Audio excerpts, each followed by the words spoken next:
In the bustling city of Lagos, Nigeria, where skyscrapers kiss the clouds and the rhythm of life never slowed, there lived a couple whose wealth and success were the envy of many. Chijioke was a young, charismatic businessman who had inherited his father's modest trading company and turned it into a global empire. His wife, Adanne, was a brilliant lawyer who had risen through the ranks of corporate law to become one of the most sought after legal minds in the country. Together, they lived in the city. They were the epitome of success and riches, the kind of couple that everyone admired, often referred to as the power couple. But despite their wealth and connections, they had one thing they lacked. They did not have a child. For 5 years of marriage, they had tried to conceive but had to face nothing but disappointment and heartbreak. In a world of opulence they inhabited, there was still emptiness, but no amount of money could fill that yearning for a child. Their marriage could fail if they keep it this way. One full of love could start becoming bored and sad. It wasn't that they did not want a family. They had tried everything, including the best fertility specialists, the latest IVF techniques, keep failing. Traditional medicine failed. Herbalists failed. Nothing worked. Each failed attempt made them feel more like failures. Adanne, the wife especially, began to retreat into herself with regret, sadness, emotional imbalance, and mood swings. The attempt made them feel more like failures and insecure. Adanne especially began to listen to what people had to say, the sighs from the neighbors, the questions from family. The pressure was too much to bear. Chijioke, the one thing that he wanted the most was a child. At family gathering, the pressure was mounted. It was becoming too much. Chijioke's family and relatives tried everything, politely and in whispers, behind their backs. When they are hearing cries of the baby outside, they feel somehow. Their neighbors had children playing everywhere. Chijioke's mother would often ask, "When are you people going to bring me a grandchild? I am tired." His cousin admired Adanne for her beauty and intelligence, but now they look pity at her. Why is she not having children? Family and friends, even the managers at work, sometimes speak about their lack of children. Friends and family, even strangers, mock them. They had gone through different rounds of IVF cycle, but no improvement, no child. Adanne cried sometimes alone. She was not happy. She started speaking to the husband. "Could you be the problem? What is the problem? I have tried everything and it's not working. What if we are not meant to have children? Is this our fate?" Chijioke, who had always been optimistic, at this point felt sad, knelt beside her, placing a hand on her shoulder. My wife, I am tired as well, but don't say that. One day, hopefully, we will have our own children. Adanne, we will keep trying. Don't worry."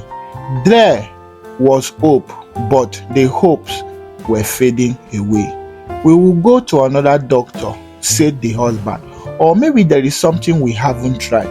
We should not give up. Deep down me, I know that we will have children someday." Adanne could not feel more motivation. She felt even more exhausted. She could sense that Chijioke was starting to lose hope, even when she herself has lost hope. But Chijioke losing hope will put more pressure on her. Chijioke put his hand over her hands, but Adanne felt no comfort. She felt more pressure. She knows that Chijioke's hope was what kept her going. And if Chijioke is losing hope slowly, she will begin to feel so much pressure. That day passed by, weeks passed by, they continued to struggle. One day, Adanne was flying for a business trip on the plane. Adanne decided to take a break after work. She needed a space to think and clear her mind. So on her return ticket, she booked a flight to a quiet part of the country. On the plane, Adanne found herself seated with one man. The man looked at her with sadness on her face and asked her, "Are you okay? What's wrong with you? You could share." He looked troubled and worried. Adanne took a deep breath, replied to the man, "I'm really worried, but you're a stranger. I can't tell you my problems." The young man was like, "Okay, try me. I can advise you or maybe just give you a different perspective.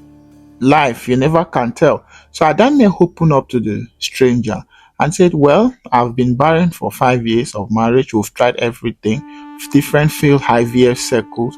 The family is putting pressure on me and my husband, and I'm so afraid that my marriage is at the brink of collapse." The man listened to her and at some point had to give him a little bit of feedback. "Now, look at me, young lady. See, sometimes things happen, but you have to brace up for the better days to come. But if you've tried a lot of things, why not look at the religious and spiritual aspect of what is disturbing you? I would advise you take a trip with your husband to the village and do some humanitarian service and community service. Help the children, help the market women, help the local community healthcare. Do whatever you can do. Return back to the village and give back to the society. Maybe with that, the God of your ancestors will look at you and pity you and give you children, because sometimes things are above our explanation and understanding as humans." Adanne was shocked. A different angle of advice, different from what everybody she knew had ever advised her to do. She was surprised. She got home, told the husband about this. Chijioke agreed. The couple started packing their bags to return to Adanne's ancestral village, a place where they had not visited in years. The village was a stark contrast of the lifestyle they had lived in the city. The village was not the best place they wanted to be, but they had no choice because they wanted to try everything possible, and while helping the society and the local village, while also praying and pleasing the ancestors, because the ancestral roots was the last thing on their mind and they needed to please. The couple packed their bag and returned to the village. The roads were dusty, the houses were simple and made of bricks. The market women were suffering lack of food. Children were barefooted, playing on the ground with their toys. While the market women struggled to make ends meet, their goods poorly displayed in rickety stalls. Widows sat by the roadside, begging and waiting for alms and little contributions from people. A sight of so much poverty made Adanne's heart ache. Looked at Chijioke. "My husband, why are people suffering like this? This is not good. We should do something about this. We are looking for a child, and other people have children playing and they are barely feeding. Look at this one. My heart aches a lot." They started a humanitarian work. Adanne and Chijioke began their work in the village quietly. They started with small acts of kindness. They helped pay off debt of market women, bought supplies for the local school, and gave scholarship to bright children. They funded a clean water project and borehole waters, and helped build a small clinic for the villagers and supplied the clinics with drugs and other medical consumables. But their most important contribution was not in money or goods, but in presence. They presented themselves. They followed up the project. They touched and networked and cared for the villagers and the poor people. They listened to the villagers' stories, offered counsel, and prayed with them. They spent time with the children, playing with the children, helping them with their homework, and teaching them good morals and about the possibilities of living life beyond the village. They didn't just give charity, they gave themselves out. And slowly the villagers began to see a lot about them. They began to see them not as strangers but as part of the community. The villagers and the whole women would pray for them. With every prayer, with every smile, Adanne and Chijioke felt a sense of peace and commitment. They felt a sense of purpose. They were very happy. They were very fulfilled. For a while, they forgot about the fact that they have not had children or they had problems themselves. They were very happy. They no longer just focused on their own struggles. They were helping other people feel good and have discovered purpose. And in doing so, they found healing.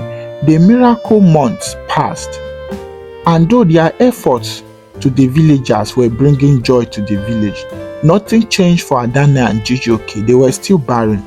The longing of the child still weighed them down innerly, deeply, but they still let it go. They struggled to focus on their work. It was obviously they were at peace with their journey, trusting that whatever will be, will be. One morning, Adanne woke up feeling unusual, feeling tired, feeling nauseous. She didn't think so much at first because she had even forgotten that she could ever have a child. At this point, attributing it to stress and exhaustion, she left. But as the days passed by, the symptom persisted. Her breast started swelling. Her face started swelling. Concerned with it, she visited the small clinic they had built. So, after a simple test, the nurse there returned with a wide smile. Ma, you are pregnant too. Congratulations. Adanne stared at the nurse with shock and disbelief. She could not be happy. Unbelieving, she asked, Nurse, repeat the test. Are you sure it's my sample or is one of the villagers? Please, check again. I am not convinced. Maybe you have made a mistake. Now, the nurse repeated the test before her presence, but the results were clear. She was pregnant. When Chijioke heard, he was stunned. His heart raced with panic and excitement. Chijioke was happy and emotional about the news. His heart raced. He looked at Adanne. Oh, Adanne, my wife. After all these years, we are finally pregnant. Oh, thank you, Jesus. Thank you, Lord. They felt so happy. They prayed together. The news of their pregnancy went wild in the village like wildfire. The villagers rejoiced, celebrating the couple who had given them so much. The women in the community performed special prayers, brought local food items and gifts, while the children danced and sang in the street. Even the elderly had seen countless of joy. That season was a great season. Everybody acknowledged a miracle and a sign of hope.